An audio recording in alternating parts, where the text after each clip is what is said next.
The way the system is set up when it comes to nonprofit work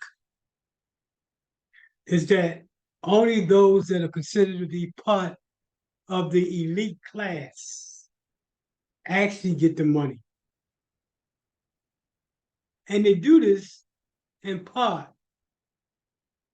because the training that's available to those elite organizations in order to position themselves to go after money is not passed down to your grassroots organization. Grassroots organizations actually do the groundwork, yet they get the least amount.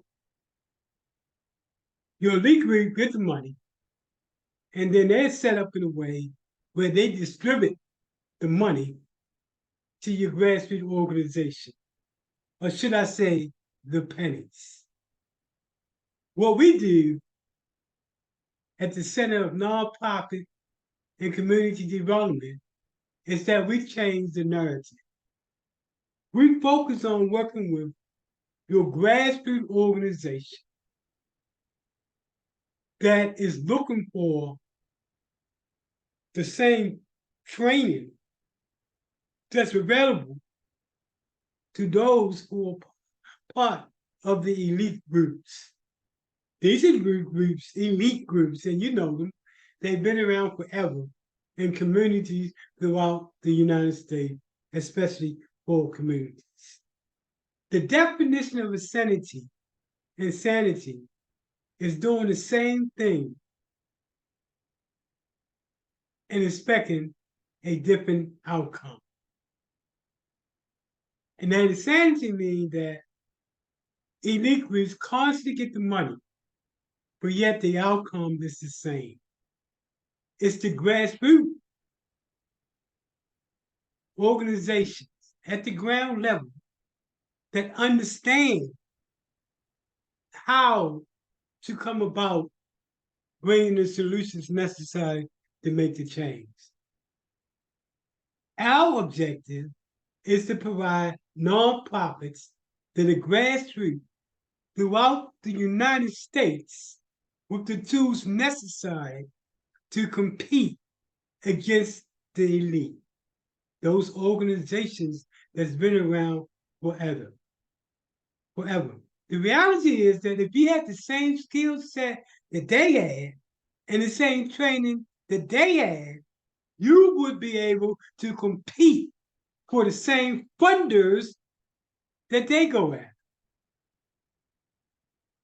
So that's a no-no to the elite world of giving you that training necessary that you become so good that you can actually go after that money yourself. What we do is change the narrative when it comes to grassroots nonprofits. Grassroots nonprofits are making it through donations for the most part. They're doing the work, but they're making it through pretty much individual donations that give money to them. And we all know that's not sustainable. Yet, if they had the money necessary, they create the change necessary to move the dial related to all types of illness in society, from homelessness to crime to unemployment, mental health, etc. So my name is Michael Randolph, and I'm with the Center for Nonprofit and Community Development. I want to share with you the demographics that we tend to attract and work with and now throughout the United States. So let me play this pre-recorded video to share with you who is it that we focus on in terms of, or who is it that is focused on that we attract in terms of our demographics.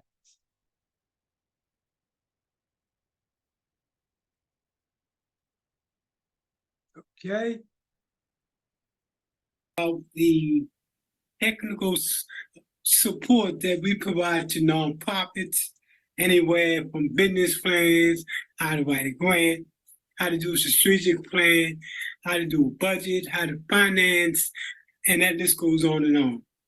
So what I want to do now is to begin to look at who are our demographics. And we use Facebook as one of our sources of finding out who is it that we are connecting with. This represents about a week's worth of information in terms of our audience. As you can see, and this is consistent no matter what we look at our demographics, it tend to be predominantly controlled by women, which is 60%, and by men, which is 40%. Our highest demographic is 30 females between the ages of 35 to 44. The next demographic is females between the ages of 45 to 54, and then from 55 to 64. And then the next highest number is 25 to 34. We plan to expand on this number within the next 2 years. And by expanding on this number, we plan to expand on this demographic of 18 to 24. When we look at, well, where are the folks that are liking us and watching us, we do a geographic breakdown.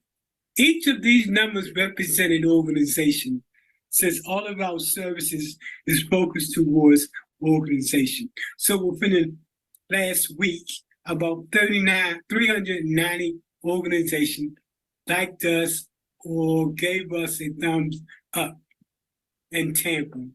St. Pete was 81 organization, Brandon is 44, Clearwater is 29, Orlando is 29, Baltimore, which is the city I'm from, is 17.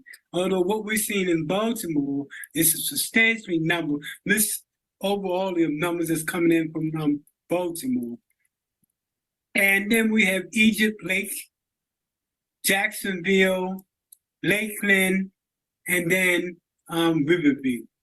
Now, these numbers reflect a limited location. Normally, when we do a workshop, and if we look at these numbers, we've seen these numbers from all over the United States. But on a typical day, this is what these demographics look like. And when we look at other countries, overwhelmingly, it's the United States. But behind that is Nigeria, the Philippines, South Africa, United Kingdom, the islands, Ghana, Pakistan, and St. Lucia. And again, these numbers come even higher when we give our workshops. When we give our workshops, we have entities from all over the United States and all over the world that take part in that, including Nigeria, South Africa, the United Kingdom, etc. But way more than that. So this thing gives a picture of who is it that our market is attracting. So we use this data here when we start to do branding and when we start to do advertisement to make sure our dollars are going to where it needs to go to. And this is a way that you look at your organization and begin to say, where should we be putting our dollars at? So you see who we attract all over the place. But more importantly, our goal is to level the playing field when it comes to those grassroots nonprofits that are out there doing the work. The training that we provide across all type of different levels that only the elite is normally entitled to. For example, how do you talk to banks to bring in money? Lenders. How do you approach government agencies to get money? How do you create an opportunities for foundations and corporations to get money? Did you know there's over 135,000 foundations and corporations that give money throughout the United States? And this is a conservative number. When you go to the foundation number, they have 3 times this number. At the end of the day,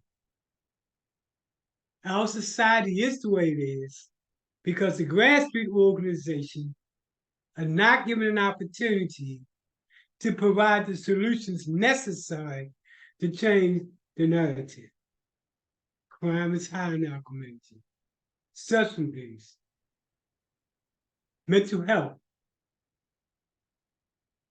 unemployment, homelessness, lack of affordable housing, environmental issues, and the list goes on and on. Unless the grassroots organization understand the toolbox that you need to operate against these elite groups, then they always will be in a position to get the money while the solution is within your hand.